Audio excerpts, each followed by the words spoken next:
আসসালামু আলাইকুম সুপ্রিয় দর্শক, কেমন আছেন সবাই? আশা করছি সকলেই ভালো আছেন। আজকের ভিডিওতে আমরা কথা বলতে চলেছি মালদ্বীপের মূলত রিসোর্ট ভিসা সম্পর্কে, রিসোর্ট ভিসার কাজ সম্পর্কে, রিসোর্ট ভিসার স্যালারি সম্পর্কে। বর্তমানে বাংলাদেশ থেকে যারা এখন রিসোর্টে ঢুকতে চাচ্ছেন, রিসোর্ট ভিসা এখন খোলা আছে কিনা, রিসোর্ট ভিসাতে মূলত সেখানে আপনারা গিয়ে আপনি ইনকাম কেমন করতে পারবেন, এই রিসোর্ট ভিসাতে যেতে গেলে আসলে সময় কেমন লেগে থাকে। আজকের ভিডিওটি বেশ গুরুত্বপূর্ণ। অবশ্যই যারা বাংলাদেশ থেকে উচ্চ স্যালারিতে বেশি ইনকামের আশায় রিসোর্ট ভিসাতে মালদ্বীপে যেতে চাচ্ছেন তাদের জন্য আজকের ভিডিওটি বেশ গুরুত্বপূর্ণ। ভিডিওটি সম্পূর্ণ দেখবেন, বিস্তারিত কিছু তথ্য এই ভিডিও থেকে পেয়ে যাবেন। নতুন যারা এসেছেন চ্যানেলটি সাবস্ক্রাইব করে রাখবেন। ফার্স্ট অফ অল আপনাদেরকে বলি যে দেখেন, মালদ্বীপের রিসোর্ট ভিসা এটা অনেক বাঙালি ভাইয়ের কিন্তু স্বপ্ন। তবে রিসোর্ট ভিসাটা মূলত আসলে কারা পায় কারা পায় না এটা কিন্তু অবশ্যই আপনাকে বুঝতে হবে। প্রথমত আপনাদেরকে বলি রিসোর্ট ভিসা বর্তমানে এখন খোলা আছে কিনা। হ্যাঁ, রিসোর্ট ভিসা 100% কিন্তু এখন খোলা আছে। আপনারা ছোটোখাটো বড় মিডিয়াম সকল ধরনের রিসোর্ট ভিসাতে যদি তাদের ভ্যাকেন্সি থেকে থাকে, কাজের যদি সুযোগ থেকে থাকে, আপনি অবশ্যই সেখানে কিন্তু যেতে পারবেন।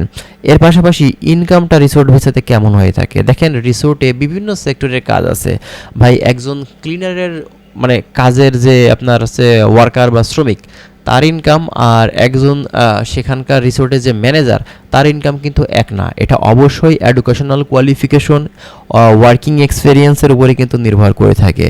কেউ ইনকাম করছে $4000, কেউ ইনকাম করছেন $400। এটাই কিন্তু স্বাভাবিক, কারণ আপনার এডুকেশনাল কোয়ালিফিকেশন নেই, আপনার স্কিল নেই, তাহলে কিন্তু আপনি ইনকাম কম করবেন। আপনার দক্ষতা ভালো, আপনার স্কিল আছে, আপনার এডুকেশনাল কোয়ালিফিকেশন ভালো, আপনি কিন্তু সেখানে গিয়ে বেশি ইনকাম করবেন। এটাই স্বাভাবিক। শুধুমাত্র নট অনলি মালদ্বীপ, আপনি যে কোনো কান্ট্রির কথাই বলেন না কেন, ঠিক আছে? এখন আসেন এই দেশটার মূলত ইনকাম যদি বলতে হয়, সেক্ষেত্রে একজন সাধারণ কর্মী যিনি কাজ জানে না, সেক্ষেত্রে দেখা যায় যে আপনার বেসিক স্যালারি $400 কিন্তু দিয়ে থাকে, $350 অনেক সময় দেয়, কিন্তু আলাদা একটা এক্সট্রা ইনকামের কিন্তু সুযোগ এই আপনার রিসোর্টে আছে। সেজন্যই কিন্তু বাংলাদেশের রিসোর্ট ভিসা বলতে কিন্তু একেবারে পাগল। কেউ দেখা যাচ্ছে যে প্রতি মাসে $2000 ইনকাম করছেন সার্ভিস চার্জ, কেউ দেখা যাচ্ছে $1500, কেউ $1000, কেউ $3000 কিন্তু ইনকাম করছে। এখানে আলাদা একটা ইনকামের কিন্তু সুযোগ আছে। এজন্য রিসোর্ট ভিসাতে আমরা বেশি খরচে কিন্তু যেতে চাই, ঠিক আছে? তো এখানে আপনার যেটা বেসিক স্যালারি মানে ফিক্সড আপনি যে স্যালারিটা পাবেন, সেটা কিন্তু দেখা যাচ্ছে আপনার প্রায় 40 থেকে 50,000 টাকা। হ্যাঁ, কিন্তু এক্সট্রা আলাদা ইনকামের সুযোগ আপনি প্রতি মাসে 1 লক্ষ করতে পারেন, 2 লক্ষ করতে পারেন, 3 লক্ষ করতে পারেন। এখানে সম্পূর্ণটাই আপনার কপালের উপরে নির্ভর করছে। যত ভালো ভালো আপনার হচ্ছে রিসোর্ট, তত পরিমাণে আপনার ইনকামটা বেশি। এখন আসেন সময় সম্পর্কে বলতে হবে যে আসলে এই রিসোর্ট ভিসাতে আপনি ঢুকতে চাচ্ছেন, আপনার সময় আসলে কত লাগতে পারে। দেখেন, এটা সম্পূর্ণটাই আপনার কোম্পানির উপরে নির্ভর করছে, ওই রিসোর্টের উপরে নির্ভর করছে এবং আপনার এজেন্সির উপরে নির্ভর করছে।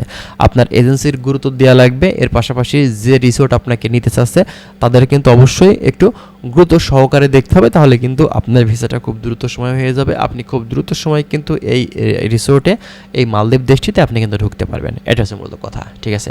তো যাই হোক, আরও বিস্তারিত তথ্য আপনারা যদি আমাদের থেকে পেতে চান, অবশ্যই আমাদের চ্যানেলটি সাবস্ক্রাইব করে রাখবেন। আমরা প্রতিনিয়ত বিভিন্ন ধরনের গুরুত্বপূর্ণ তথ্যগুলো আপনার মাঝে কিন্তু প্রোভাইড করার চেষ্টা করছি। তার জন্য অবশ্যই আমাদের চ্যানেলের সঙ্গেই থাকবেন। আমরা চেষ্টা করব আরও অনেক ধরনের গুরুত্বপূর্ণ তথ্যগুলো আপনাদের মাঝে শেয়ার করার। ভালো থাকবেন, আল্লাহ হাফেজ।